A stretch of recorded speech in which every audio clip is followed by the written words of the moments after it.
부모님 안녕하세요, 향이에요. 네, 저희 수행자분이군요.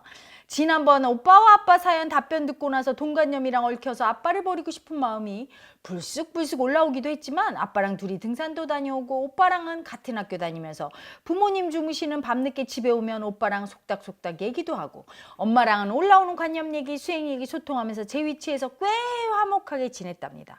그런데 오늘 일요일 우리 가족들이 수면 위로 애써 드러내지 않으려 했던 상처들이 터졌어요. 자, 이게 문제죠. 여러분, 상처는 터져야 돼요. 드러나야 됩니다. 드러나야 치유가 돼. 드러나서 골맞던 건 터지고 그 상처에 연고도 바르고 상처가 드러나야지. 가라앉아서 묻혀버리면 계속 곪고 썩어요. 그래서 드러나는 게 좋은 거예요. 응? 오빠가 집에 들어온 지 3개월쯤 되는 동안 꾹 참고 살았대요. 엄마 눈치를 보고 아빠 눈치 보면서.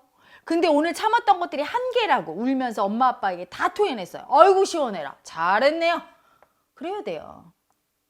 여러분, 자식들이 어머님 아버님 전 행복합니다, 아무 문제가 없습니다, 은혜에 감사합니다 너무 이러면 얘가 지금 뭔가 상처를 드러내지 않는다는 걸 아셔야 돼요.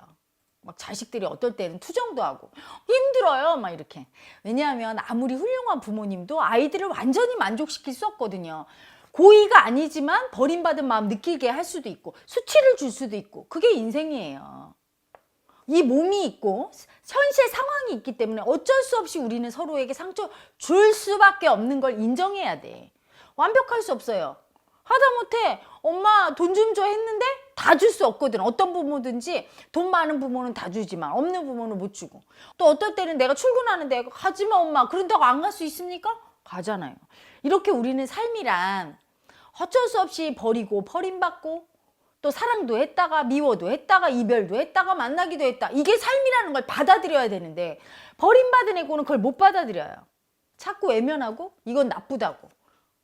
그 순간 드러내면 상처가 곪지를 않는데 안 드러내고 좋은 척하니까 항상 상처가 생기는 거라 지금 오빠가 이렇게 터진 건 좋은 거예요. 저는 오빠가 맞는 걸 보며 자랐지만 오빠가 약한 마음을 드러내는 건 처음 보았어요. 오빠가 너무 아파서 안 드러낸 거야, 향이야. 약한 자기가 너무 아프고 비참했어. 너무 수치스럽고 너무 열등해. 그래서 그 약하고 우는 모습 보이기 싫었던 거야. 너무 비참하고 아픈 모습이라 열등해서 수치스러워서 인정 안 했던 거야. 근데 드디어 드러냈다는 건 오빠가 인정을 시작한 거지. 좋은 거란다. 오빠의 버림받은 마음이 너무 숨막히게 슬프고 불쌍해서 울었어요. 아빠 역시 오빠에게 미안한 마음을 인정하지 않으시고, 이게 문제죠. 인정해야 되는데. 미안해 아들아, 아빠가 미안해, 아빠도 잘 몰라서 그랬지, 우리 아들 상처 주려고 일부러 그런 게 아니야, 이렇게 하면 되는데 아빠도 안 돼요. 왜? 아빠도 너무 슬프고 서러운 불쌍한 애고거든요. 버림받은 애고. 그래서 아들이 그렇게 할 때 자기 모습을 보는 거야. 그러니까 저렇게 찌질하게 저러고 싶어? 그리고 이제 와서 나보고 어쩌라고 이러면서 그 미안한 마음 올라올 때 그 미안함이 너무 크니까 죄책감 안 느끼려고 그걸 누르면서 오히려 화를 내고, 아마 피하거나 화를 내거나 둘 중에 하나일걸요. 아빠 역시 오빠에게 미안한 마음을 인정하지 않으시고 되레 화내셨지만 밤늦게 술과 담배를 찾으시고 힘들어하셨어요. 밤늦게 술과 담배를 찾으시고 힘들어한 건 자기를 수치 주는 죄책감이에요. 차라리 아들한테 그 죄책감의 애고가 미안하다 아들아 이러면 자기 치유가 돼요. 아들을 치유함과 동시에 내 미안한 마음을 토해냈잖아요. 얘기해서 발설해서 표현해서. 그러니까 나의 죄책감의 애고가 이렇게 풀어지면서 덜 괴로워. 근데 아들한테 화를 내고 나서 밤에 그 죄책감의 애고가 이번엔 누굴 공격해요? 나를. 미안하다고 토해내지 않았거든, 표현하지 않았거든. 그러니까 나를 향해서 이런 나쁜 놈아, 아들을 그렇게 상처 줬어? 하면서 자기를 막 자책했을 거예요. 그래서 술, 담배를 하고, 보통 술, 담배 하시는 분들은 스스로를 학대하는 분들이에요. 잘못했다고. 너무 죄책감이 커서 미안하단 말을 못하고 자기를 갖다가 수치 주고 학대하는 사람들이 하는 패턴이 바로 술과 담배죠. 그래도 이 순간 제게 자원성가가 있다는 게 너무 힘이 돼요. 여태껏 자원성가를 알지 못했다면 두렵고 황량한 제 마음이 내일 일어날 힘조차 없이 포기해버리고 싶었을 거예요. 제 삶을 비관하면서요. 지금은 우리 가족의 상처가 드러난 게 희망적이기도 하고 내일은 우리 가족에게 무슨 일이 생길지 궁금하기도 해요. 버림받은 마음이지만 생기를 잃지 않은 버림받은 마음이요. 그래서 자운성가와 헤라님을 만난 게 감개무량하게 느껴져요. 자운성가가 늘 그 자리에 있어 주심이 너무너무 감사해요. 헤라님 사랑받고 저 힘내겠습니다. 본래가 주신 숙제 마주할게요. 항상 그 자리에 있어 주셔서 감사합니다. 사랑합니다, 헤라님. 향이야, 너와 오빠와 엄마와 아빠는 무의식 안에서 하나란다. 무의식은 시공을 초월하고 특히 가족끼리의 무의식은 그냥 한마음이야. 오빠가 이제 드디어 드러내기 시작한 거야. 자기의 상처를. 그건 나쁜 게 아니란다.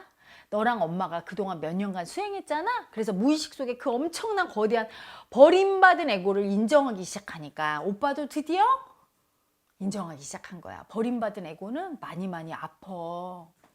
아프니까 그 아픈 상처 안 드러내려고 이렇게 딱 콘크리트처럼 벽을 하고 괜찮아? 나 안 아파? 버림 안 받았어? 이러고 속에선 썩어가지. 너무 아픈 거야, 그러면.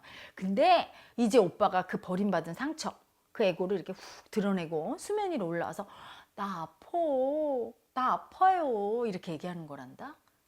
그러면 곧 낫게 될 거야. 속에 있는 상처는 곪고 썩지만, 그래서 중병이 되지만 수면 위로 무의식 위로 드러나서 현실에서 나 아파요 이렇게 울부짖는 상처는 치유되려고 그러는 거야. 그동안 엄마랑 네가 수행 열심히 해서 오빠가 치유되려고 하는 거야. 걱정하지 말고 두려워하지 마라. 헤라님 믿지? 네 버림받은 에고를 더 보고 청산하고 내일쯤 오빠한테 얘기해줘. 오빠, 나는 항상 오빠 편이야. 그동안 많이 힘들었지? 난 무조건 오빠 편이야. 항상 오빠 편일 거야. 내가 오빠 동생이란 게 너무 좋아. 오빠 너무 힘들어하지 마. 그동안 많이 힘들었지만 내가 이제 오빠 편 되어줄게. 진짜로. 그렇게 얘기해줘. 오빠가 많이 외로운 거야. 그런데 이제 드디어 마음을 이해받고 싶어서 그렇게 토해낸 거란다. 너랑 엄마가 오빠를 많이 위로해주면 돼. 알았지? 우리 향임 화이팅!